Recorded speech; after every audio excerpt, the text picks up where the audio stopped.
As a gay man, I am seriously offended by this new pope. The cardinal from Argentina went up on that balcony and did not sing one song from Evita. Thanks, Obama.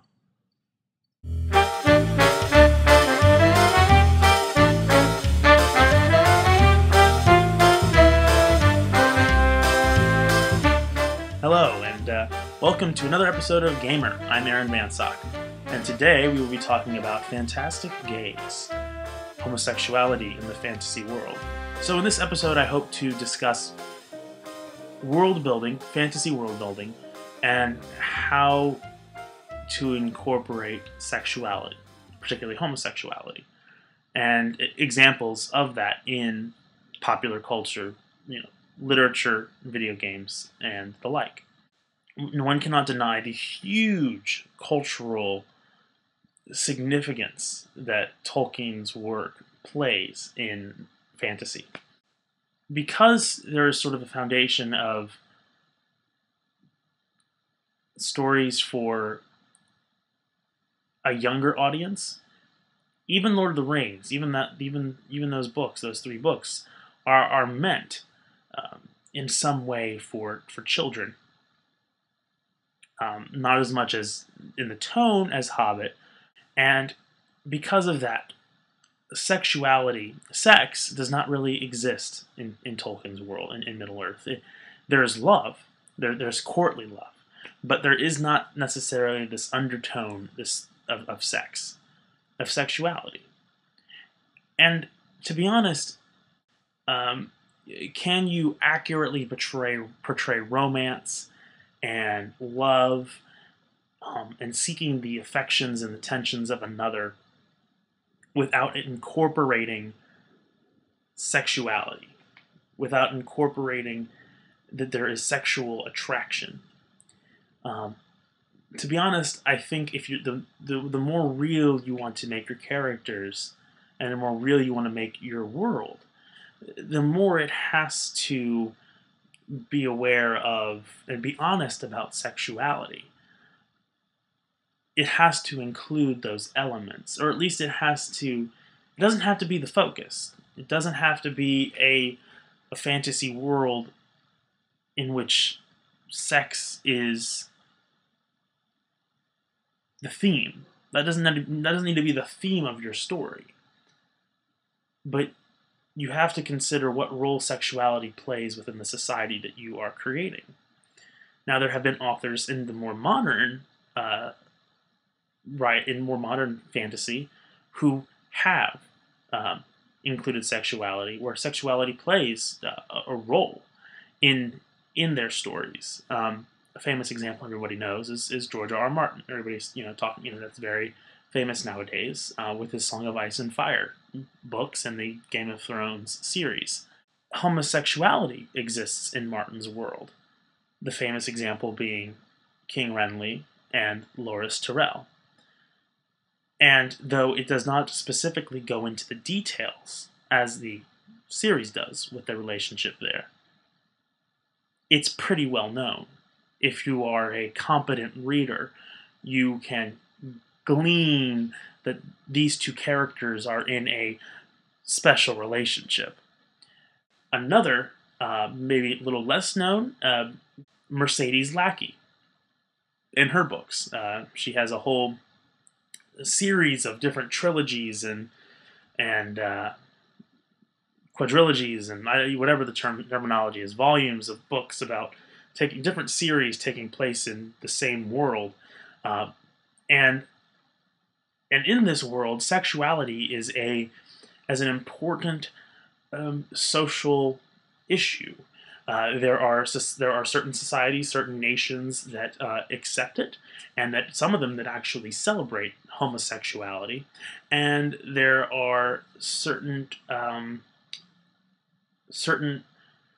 factions, certain countries and cultural groups that persecute and take issue with homosexuality.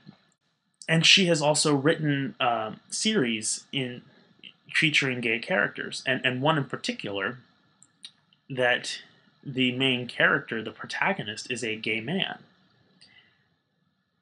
And this is something so rarely seen in this genre. And now we are, gay people are more apparent and more visible. And we are looking for heroes to look up to and heroes that we can relate to. And stories that we can relate to. And I think that it is irresponsible if you are going to world build a world that is full of rich in politics and culture, that sexuality does not at least come to your mind when you create these worlds. Now, I find the big issue in incorporating sexuality into fantasy settings is that fantasy is so heavily rooted nowadays, and it has for a long time been rooted in Western, medieval, and early Renaissance history and culture, because technologically it reflects that time period and that culture. Socially, it seems to match up. Because of that, it can be hard to justify, or it can be awkward, sort of having this anachronistic view of sexuality, this very open and accepting and tolerant view of sexuality in a world that is very reminiscent of the medieval and early Renaissance age. When it comes to incorporating sexuality into fantasy settings, the world builder really has two options. They could say that, well, fantasy itself is so heavily rooted in medieval culture, medieval society, that in order to realistically portray that medieval society, homosexuality cannot be an acceptable practice, cannot be something that is encouraged. It is actually frowned upon, maybe even persecuted. The second option is to say, I'm already taking so many liberties with realism by having a world full of magic and fantastical creatures and completely going against rational thought. And not only that, even if I am in a medieval a setting reminiscent of the medieval age, most likely there is a completely different religious system. There is a completely different geographical and cultural makeup. Therefore, there is nothing to say that I have to have a world that persecutes homosexuality. I might very well, like Mercedes Lackey's a world, or certain aspects of Mercedes Lackey's world, have homosexuality something that is not only accepted but celebrated. To be honest, I think that both options are correct. You can go either way with it and have a rewarding and honest role-playing experience. I think it would be a lot of fun to create a world and completely change the rules about what sexuality means and what is acceptable and what is right and what is wrong. I mean, often, for many people, fantasy represents what is the most idealized form of existence. A world where good triumphs over evil, a world of all of our dreams coming true. And why not then, and in the spirit of that, why shouldn't there be this egalitarian, this socially accepting view of homosexuality in a fantasy world? I think it makes a lot of sense, and it would be really fun and awesome to play in that world and pretend that we live in a world that is like that. A world that is even more accepting than our real world when it comes to sexuality. On the opposite end, maybe, having to be a gay character or live in a society which has such social iniquity and such low tolerance and ignorance, it might be a more rewarding role play to have a character that lives in that society and has to struggle in that society. Being a gay character in a society that doesn't accept you. And maybe if you are not a gay person and you have to roleplay that, maybe it can be a cathartic moment for you. Maybe it can be a moment that allows you to understand more about what real gay people have to go through. And I would hope that there are not many people out there, or anybody out there, that because of their own personal feelings about homosexuality, negative feelings about homosexuality, that they create worlds in which homosexuality is wrong, or they just don't allow their players at all, to have any sort of alternative sexuality. And I think it's useful to look at two very popular fantasy video games, as I talked about in the last episode. You have Skyrim and Dragon Age Origins. Skyrim, you can marry anybody, regardless of gender.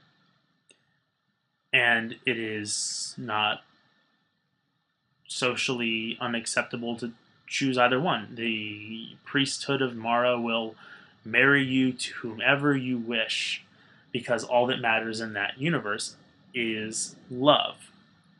Now, also within that is Skyrim doesn't seem to have a lot of sexuality, and maybe it's the high fantasy nature of the game. Maybe it's just something that they was a limit. They were limited in their storytelling. It's maybe something they overlooked. Where in Skyrim and in the Elder Scrolls, it's more about this courtly love, this romance that does not include a lot of sexual undertones. Dragon Age is exactly the opposite, though. In Dragon Age, there is sexuality. When playing Dragon Age Origins, if you have created a character that is gay and has pursued a homosexual relationship, you don't get the sense that it is socially acceptable. Dialogue seems to suggest that it has to be secretive and that the characters might be ashamed of it. So there are many different ways that you can have sexuality in your game and in your world. If you don't want to have a game that with high amount of sexuality, or sex is a big deal, then that's fine. But I think that you need to consider what role they play. You could be a game like Skyrim where all that matters is the romance. If you love this person, then you can get married to them. But sexuality is not a factor, or like the sex part of it is not a factor. Or you can have a game like Dragon Age Origins, where sexuality is a big key, and your character might be able to have sex with whomever he likes. But there are strict social norms that the characters have to adhere to. I would love to hear about how you deal with sexuality in different worlds that you've built, or worlds that you've played in that had sexuality as a factor, or books that you've read, or things that you'd like to point out.